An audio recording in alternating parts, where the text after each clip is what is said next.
Club cell का कुछ पता नहीं है, फंड्स अपने पास है नहीं, लेकिन शायद यूरोप का कोई ऐसा प्लेयर बचा होगा जो कि क्लब छोड़ने को राजी है और उससे मैनचेस्टर यूनाइटेड लिंक ना हो। अभी कल रात में ही डेविड ऑनस्टीन, जो कि टियर 1 जर्नलिस्ट हैं आपके, खासकर प्रीमियर लीग की अगर आप डील्स की बात करो तो उनसे बेहतर जर्नलिस्ट आपके पास कोई और दूसरा है नहीं, उन्होंने ये चीज़ रिपोर्ट की कि मेसन माउंट क्योंकि चेल्सी छोड़ना चाहते हैं और चेल्सी ने अभी यहाँ पर अब एक डिसीजन ले लिया है कि I don't think we need Mason Mount, हमें मूव ऑन करना पड़ेगा।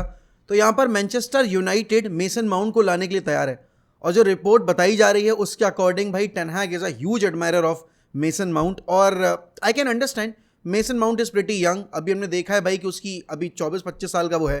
तो यहाँ पर कहीं ना कहीं एक वो एज फैक्टर जो है वो आपके काम में आने वाला है।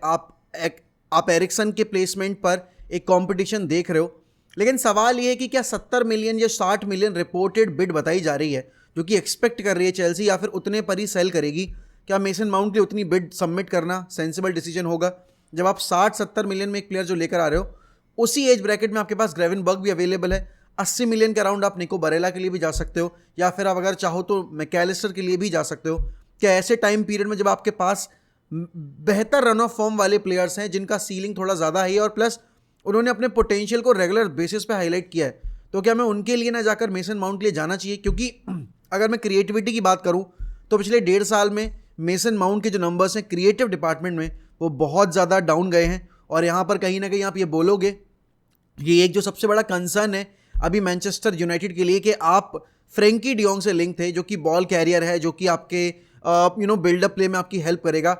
उस सिनेरियो में अगर आप यहाँ पर आपके मेसन माउंट को तोलोगे तराजू में तो कहीं ना कहीं वो उतना फिट नहीं बैठता है। लेकिन बात वही आती है, अगर एरिक टेन हैग को चाहिए है तो फिर हम बाहर बैठकर बोलने वाले कोई होते नहीं है। लेकिन जब आपके पास बजट इतना लिमिटेड है और उसमें से अगर आप 50% 60% बजट अपना एक सिंगल प्लेयर के ऊपर खर्च करने वाले, जो कि पोजीशन में हमें अभी प्रायोरिटी पर रहकर इतनी ज़रूरत है नहीं, हाँ हमें चाहिए है लेकिन priority should be our number 9, right? और यहाँ पर अभी देखो, अभी आपका डेट क्लियर नहीं है, तो आपके पास 100 मिलियन का बजट होगा, 150 मिलियन का बजट होगा मैक्स टू मैक्स, उसमें में आपको 3-4 पोजीशंस पे अपग्रेड करना है, तो वो कैसे हो पाएगा? वो भी एक ऐसे टाइम पीरियड में जहाँ पर आपको नंबर रन के लिए कम से कम 80 से 90 मिलियन कम से कम इतना पे करना ही करना पड़ेगा। यहाँ पर हम देख रहे हैं कि भाई हम हैरी केन से लिंक हो रहे हैं, यहाँ पर हम देख रहे हैं कि हम नेमार से लिंक हो रहे हैं, यहाँ पर हम देख रहे हैं कि भाई हम व्लाहोविच से भी लिंक हैं, आंद्रे रेबियो के भी लिंक आ रहे हैं। अब आपको कैसेमीरो का बैकअप भी चाहिए, आपको एरिक्सन का कंपटीशन भी चाहिए। अब यहाँ पर आपके पास दो ऑप्शंस हैं, या तो आप आंद्रे रेबियो को लेकर आओ जो कि एक फ्री एजेंट होगा, जहाँ पर सिर्फ आपको उसके एजेंट फी देनी पड़ेगी और आपको साइनिंग बोनस देना पड़ेगा, राइट? या फिर आप मेसन माउंट को लेकर आओ जहाँ पर आपको साइनिंग बोनस भी देना पड़ेगा, एजेंट फी भी देनी पड़ेगी प्रॉब्ली, एंड कहीं ना कहीं आपको जो फी है, डिमांडेड फी है आपके क्लब की, चेल्सी की, 60-70 मिलियन जितने पे भी आएगा वो देनी पड़ेगी। बस एक चीज़ का एडवांटेज जो मेसन माउंट के अभी साइड में है वो ये कि मेसन माउंट अभी अपने करियर के उस मुकाम पर है जहाँ पर उसकी प्रोफाइल को मोल्ड किया जा सकता है,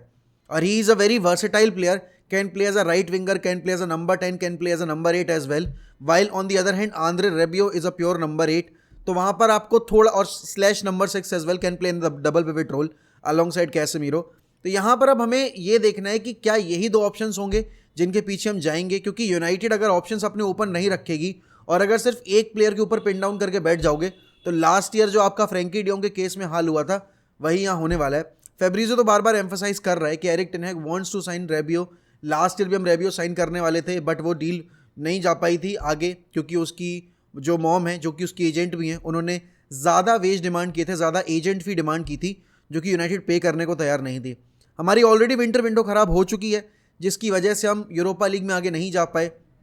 जिसकी वजह से हम हमारा जो नंबर 9 का एक स्पॉट था उसको हम नहीं अपग्रेड कर पाए रोनाल्डो के जाने के बाद। तो कहीं ना कहीं बहुत बड़ा प्रेशर है आज यूनाइटेड, मतलब अभी इस टाइम पर यूनाइटेड बोर्ड के ऊपर। और जैसे कि मैंने कल की वीडियो में बोला था, वापस से सीन वही है कि जब तक आपकी जो ओनरशिप है उसकी क्लैरिटी नहीं आती तब तक आप ज़्यादा कुछ मार्केट में जाकर एक्सपेक्ट कर नहीं सकते, राइट? यहाँ पर अगर हैरी केन के बारे में बात की जाए तो फेब्रिजो रोमानो ने ये रिपोर्ट किया है कि हैरी केन के रिगार्डिंग यहाँ पर यूनाइटेड बहुत ज़्यादा एक फ्रंट सीट में बैठी हुई है, लेकिन सब कुछ डिपेंड करता है कि आपके डेनियल लीवी हैरी केन को सेल करना चाहते हैं या नहीं करना चाहते, और अगर करना चाहते हैं तो किस प्राइस टैग पर करना चाहते हैं। क्योंकि आपको पता है कि डेनियल लीवी ने, जब आपकी मैन सिटी लिंक थी, मैन सिटी 150 मिलियन तक देने को तैयार थी हैरी केन के लिए, डेनियल लीवी ने साफ इनकार कर दिया था।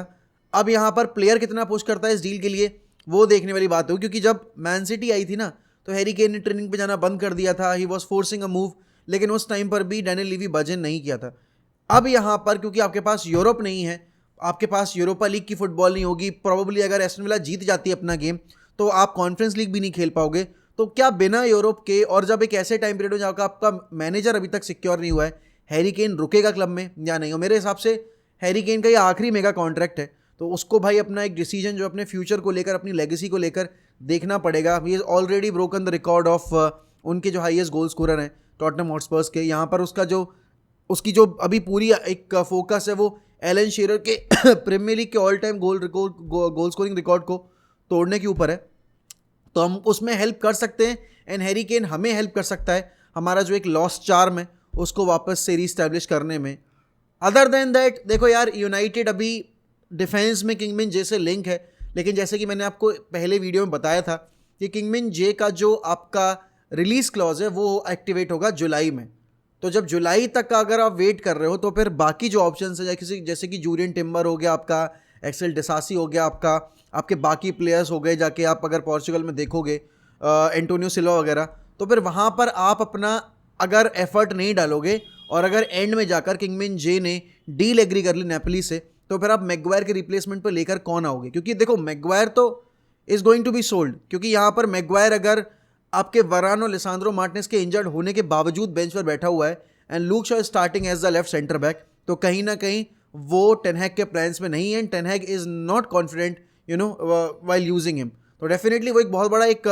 चैलेंज है यहाँ पर मैगवायर के लिए, क्योंकि अब नेशनल टीम के लिए स्पॉट के लिए फाइट करने के लिए आपको कम से कम गेम टाइम तो निकालना पड़ेगा ना, और जब आप गेम टाइम निकाल नहीं पाओगे तो फिर आप कैसे कम्पीट कर पाओगे नेशनल टीम के लिए? तो अभी समर मार्केट जब आने वाली है उसमें देखना होगा कि भाई कौन सा क्लब होगा जो स्टेप अप करेगा। शायद आप कहो कि एस्टन विला आना चाहे, या फिर आप कहो कि वेस्ट हैम जैसा कोई क्लब आना चाहे आपके हैरी मैगवायर को साइन करने के लिए, बट डेफिनेटली हैरी मैगवायर का फ्यूचर तो नहीं है। ऑल्सो यहाँ पर डेविड डेया एक नई डील वर्बली एग्री कर चुके हैं 2 साल की विद रिड्यूस वेजेस, जिसका अभी जो अमाउंट है वेज स्ट्रक्चर का वो डिस्क्लोज नहीं हुआ है, लेकिन अभी भी ऐसा नहीं है कि जो कॉन्ट्रैक्ट है वो पेन और पेपर पे साइन कर लिया गया हो। यहाँ पर आखिरी से अभी भी एरिक टेन हैग का होने वाला है, और हमको पता है कि हम डेविड राया से लिंक हो रहे हैं, हम उनाई सिमोन से भी कहीं ना कहीं हल्की उल्की खबर आई रही है। प्लस अगर आप यहाँ पर देखो तो ब्राइटन के जो पहले नंबर 1 गोलकीपर थे रॉबर्टो सैंचेज, उनसे भी हम लिंक हैं, तो यहाँ पर 3 कीपर आपके सामने रखे गए हैं एंड डेफिनेटली यार अगर आप डेविड डिया को 200 के पर वीक वेजेस दोगे तो आप उसको सेकंड चॉइस गोलकीपर तो नहीं बना सकते। एंड मेरे हिसाब से ये एक परफेक्ट टाइम है, आपको मूव ऑन करना चाहिए, क्योंकि जब आप हर एक पोजीशन को बेहतर करोगे आपको लिवरपूल से सीख लेनी चाहिए। लिवरपूल कैरियर्स के साथ स्ट्रगल कर रही थी, उनका डिफेंस अच्छा हो चुका था, उनके अटैक में मानेस, आपके एंसाला एंड आपके बॉबी फर्मिनो थे, लेकिन फिर भी उनकी गोलकीपिंग डिपार्टमेंट ने उनको बार बार पुल डाउन किया था। उन्होंने इन्वेस्टमेंट किया, एलिसन लेकर आए, और अभी उनकी आप अगर बोलोगे तो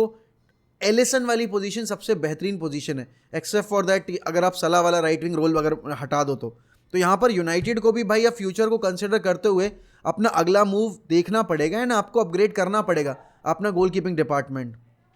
बट आज मैच है भाई चेल्सी वर्सेस मैनचेस्टर यूनाइटेड का। पिछले 5 मुकाबले जो रहे हैं, 4 मुकाबले, उसमें मैनचेस्टर यूनाइटेड और चेल्सी ने ओल्ड ट्रैफर्ड के ऊपर सिर्फ और सिर्फ ड्रॉ ही खेला है। मतलब ओल्ड ट्रैफर्ड के ऊपर क्या, इतने सारे मैचेस जो रहे हैं सारे ड्रॉ ही हुए हैं पिछले 5 फिक्चर्स। तो यहाँ पर भाई 2.5-3 साल के इंतजार के बाद एक विक्ट्री एक्सपेक्ट कर रही है मैनचेस्टर यूनाइटेड, और ये चेल्सी की टीम पिछले 10 साल, 15 साल, 20 साल की सबसे खराब चेल्सी साइड है, जिसने सही बताऊं तो फाइट ही पुटअप नहीं की पूरी प्रीमियर लीग कैंपेन में। मतलब इतनी खराब तो जब जोजे मोरिनियो छोड़कर गए थे 10th पोजीशन पे, 15th थी उस टाइम पे, एंड गस हिडिंक आए थे जब इन्होंने 10th फिनिश किया था। एटलीस्ट जब केयर टेकर मैनेजर आया था तब इन्होंने फाइट पुटअप की थी। यहाँ पर तो आप वो बात बोल भी नहीं सकते अभी चेल्सी फुटबॉल क्लब के बारे में। प्लेयर्स इतने ज़्यादा हैं, मैनेजर को अपना राइट कॉम्बिनेशन पता नहीं है, गोल स्कोरर है नहीं आपके पास, वो तो हमारे पास भी नहीं है। आपका डिफेंस इतना ज़्यादा आप कह सकते हो ओवर नंबर्ड हो गया है, आपको पता नहीं चल रहा है कि आपकी बेस्ट कॉम्बिनेशन क्या है सेंटर बैक पेयरिंग की। आपका रीस जेम्स इंजर्ड है, आपका चिलवेल इंजर्ड है, तो जो मेन प्लेयर्स आपके होने वाले थे वो आपके इंजर्ड बने रहे हैं। एनगोलो कांटे आपका आधे ज़्यादा सीजन इंजर्ड बना रहा है।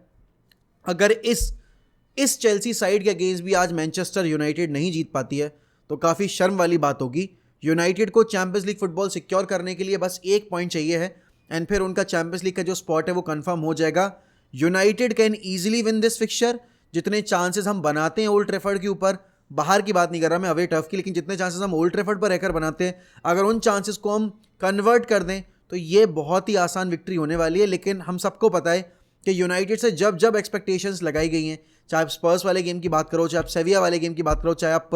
न्यूकासल वाले गेम की बात करो, ब्राइटन वाले गेम की बात करो, एस्टन विला वाले गेम की बात करो, ऑल्दो वो सारे फिक्चर्स आपके अवे आए थे, लेकिन फिर भी आपने देखा है कि आपने स्टेप अप नहीं किया है। जब जब आपको एक अपॉर्चुनिटी प्रेजेंट की गई है कि एक टीम है जो खराब रन ऑफ फॉर्म पे आ रही है, आप उसको सप्रेस कर सकते हो, लेकिन आपने वो चीज़ नहीं की, राइट। यहाँ पर मैनचेस्टर यूनाइटेड को आज अपनी जो टीम है वो लास्ट मैच वाली उतारनी चाहिए। उसमें सिर्फ एक चेंज होगा, क्योंकि मार्कस रैशफोर्ड इज बैक, तो आप मार्कस रैशफोर्ड को डालोगे इंस्टेड ऑफ एंथनी मार्शल, क्योंकि Anthony Martial is looking like a lost player काफ़ी ज़्यादा। और यहाँ पर हाँ, आप ये कह सकते हो कि जेडन सैंचो थोड़ा सा आपको इरिटेट ज़रूर करेगा, लेकिन मार्शल के केस में भी मार्शल ने कुछ खास किया नहीं है, ना लिंकअप प्ले में हेल्प की है। एंड आपके रैशफोर्ड के सेंट्रली होने से कहीं ना कहीं आपको एक चीज़ तो मिलती है कि अर्ली रन्स बनाएगा रैशफोर्ड, जिस पे आपका ब्रूनो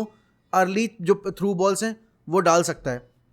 यहाँ पर मार्शल वो चीज़ प्रोवाइड नहीं करता। डेफिनेटली मिडफील्ड एरिक्सन आपकी ब्रूनो की और आपके कैसेमीरो की रहेगी। कैसेमीरो का पिछला गेम बहुत शानदार था, he was one of our best players. आपका ब्रूनो का पिछला गेम काफ़ी एवरेज था, he was losing the ball too early, उसके बाद उसकी डिसीजन मेकिंग भी बहुत ख़राब थी, डिफेंसिव वर्क रेट में भी बहुत ज़्यादा वो कर रहा था। एंड एक वो चीज़ है ना कि जब हम हमेशा अटैक बिल्ड करते हैं, अगर सेंचो के पास बॉल है he kills our counter attack, या फिर अगर हम सेंट्रली जा रहे हैं बॉल लेकर तो हम एक्स्ट्रा वेट करते हैं ना, एक्स्ट्रा सेकंड जो लेते हैं बॉल के ऊपर कि कोई प्लेयर रन बनाएगा तब हम बॉल डालेंगे। हम कभी भी अपने चैनल्स में देखते नहीं है कोई प्लेयर रन बना रहा है तो उसको हम बॉल रिलीज कर पाएँ। हम हमेशा या तो ट्राई करते हैं कि सेफ पास खेलने का, या फिर हम ओवर एम्बिशियस पासिंग करते हैं, तो वो चीज़ हमें इग्नोर करनी पड़ेगी। एंड डेफिनेटली चेल्सी के पास क्वालिटी है, ऑल्दो उनके प्लेयर्स अभी परफॉर्म नहीं कर रहे हैं, बट आप ये चीज़ डिस्कार्ड नहीं कर सकते कि उनके पास स्टर्लिंग है, उनके पास काय हावर्ट्स है, उनके पास जॉ फिलिक्स होने वाला है। ये सारे players, Joao Felix was not there in the last game, इस गेम में डेफिनेटली स्टार्ट करने वाला है और ये बहुत बड़ी ओकेजन है आपके लिए। यहाँ से आप अगर अपने दोनों मैच जीतते हो तो आप जो अपना गैप है वो आर्सेनल से वो क्लोज करोगे, आप लिवरपूल से आगे निकल जाओगे, आपको लिवरपूल का फिर डर नहीं होगा। एंड देखो कहीं ना कहीं आपने जो लीड बॉटल की थी ना 8-9 पॉइंट की लिवरपूल के अगेंस्ट, वो आपको वापस से रिस्टोर करने का मौका मिला है, कम से कम 5-6 पॉइंट का, तो वो आप कर सकते हो। तो डेफिनेटली भाई यहाँ पर यूनाइटेड को इस ओकेजन पे राइज करना पड़ेगा। टेन हैग के सब्स्टिट्यूशंस की टाइमिंग बहुत बहुत इंपॉर्टेंट होने वाली है। देखो गर्नाचो को स्टार्ट, मैं नहीं चाहता कि हम गर्नाचो को स्टार्ट दें, गर्नाचो का पहला सीजन है, he looks more lively well while coming through the bench, और उस टाइम पर हमें एक एनर्जी मिलती है। यहाँ पर गर्नाचो को हमने जिस गेम में स्टार्ट देने की कोशिश की है वहाँ पर गर्नाचो ने उतना इम्पैक्ट नहीं डाला है, he has been more impactful as a substitute. Also यहाँ पर अगर आप बात करो सेंटर बैक पैर चेंज करने की मुझे ज़रूरत लगती नहीं है। आपको अगर खिलाना ही है तो आप विक्टर लिंडलॉफ और रफाल वरान को ही खिलाओ, वो ज़्यादा आपके लिए कंफर्टेबल है। आपका Luke Shaw should play as a left back. And देखो अब यहाँ पर बिसाका और डेलो की जो बात है, वहाँ पर बिसाका ने ऐसी कुछ गलतियाँ नहीं की हैं जिस बेसिस पे आप बिसाका को ड्रॉप करो। लेकिन हाँ एक चीज़ कर सकते हो कि आप इस गेम में अगर डेलो को चांस दे रहे हो या फिर इस गेम में बिसाका को चांस दे रहे हो तो आपको फुलम वाले गेम में डेलो को चांस देना चाहिए, क्योंकि फिर मैन सिटी के अगेंस्ट आपको 1v1 डिफेंडिंग के लिए फ्रेश लेग्स चाहिए होंगे बिसाका के। उस गेम में आप डिएगो डेलो के ऊपर गैम्बल नहीं खेल सकते, क्योंकि हमने देखा है कैसे सेंट मैक्सिमान ने उसको